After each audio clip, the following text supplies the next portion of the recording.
ই sports world কাপের মঞ্চ থেকে আরো একবার স্বাগত। বাংলাদেশের খেলা চলছে, খেলছে স্ট্র হেডস, খেলছে টাইটান স্পোর্টস। কালকের খেলা নিয়ে একটু কথা বলতে চাই। বিশ্ব মঞ্চে প্রথমবারের মতো ফ্রি ফায়ারে বাংলাদেশ একটা বুইয়া পেয়েছে, অর্থাৎ ম্যাচ জিতেছে, সেটা স্ট্র হেডসের হাত ধরে। এবং সেই সময়টাতে এখানে উপস্থিত ছিল বাংলাদেশের একজন কন্টেন্ট ক্রিয়েটর সিয়াম। এখন তার সঙ্গে কথা বলবো। সিয়াম, নিজ চোখে বুইয়া দেখলেন, বাংলাদেশের প্রথম জয় দেখলেন, আপনার কি কখনো মনে হয়েছিল যে এমন একটা মঞ্চে বাংলাদেশ কখনো বুইয়া পাবে বা ম্যাচ জয় করবে? ভাই নিজের চোখে দেখেছি, এখন আমার গায়ের পশম দাঁড়িয়ে গিয়েছে ভাই। এটা এতটা অসাধারণ, এতটা মনোমুগ্ধকর, যা বলার বাইরে। আর সবচেয়ে বড় কথা হচ্ছে যে ফ্রান্সের মাটিতে আমি বাংলাদেশের ফ্ল্যাগটা ধরে তুলতে পারছি আমার শুধু স্ট্র হেডস এর ভাইদের জন্য।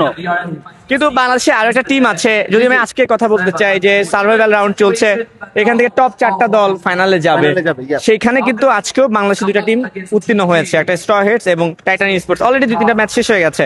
অবস্থা থেকে কি মনে হচ্ছে যে বাংলাদেশের একটা বা দুইটা টিমই কি ফাইনাল রাউন্ডে বা ফাইনাল উঠবে কিনা? অবশ্যই আমি মানে দিন শেষে যেটাই হোক আমাদের টিএসি এবং স্ট্র হেডস ওরা ফাইনাল করবে, এই ভরসা আমাদের মধ্যে আছে। এবং পুরো বাংলাদেশ তাদের জন্য দোয়া করছে এবং পুরো ই স্পোর্টস প্লেয়ার তাদের দিকে তাকিয়ে আছে, আর তারা এটা বিফলে যেতে দিবে না ইনশাআল্লাহ। একটা প্রশ্ন করতে চাই, ধরুন আমরা দেখেছি কতবার টিইসি অর্থাৎ রেড হকস এই স্পোর্টস ওয়ার্ল্ড কাপ খেলেছিল, এবারও খেলছে। অনেকেই প্রশ্ন তুলছে যে স্ট্র হেডস প্রথমবার এসে বুয়া পেয়েছে, টিইসি কেন পেল না? আপনার কাছে কি মনে হয়, খেলায় ঘাটতি আছে নাকি কোনো এক জায়গায় ভালো করার কারণে বা পারফরমেন্স ভালো করার কারণেই এসএইচ বুয়া পেল?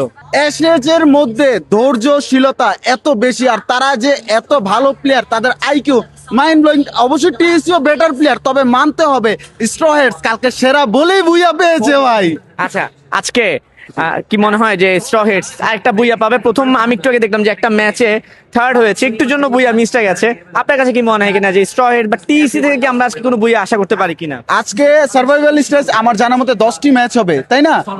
কইলে 10টি তো হ্যাঁ, হ্যাঁ, তো 10টি ম্যাচের মধ্যে আমাদের স্ট্র হেডস কি বুইয়া ছাড়া থাকবে নাকি? আজকেও বুইয়া করবে, আর তাছাড়া আমাদের টিএসিও একটা বুইয়া করবে ইনশাআল্লাহ।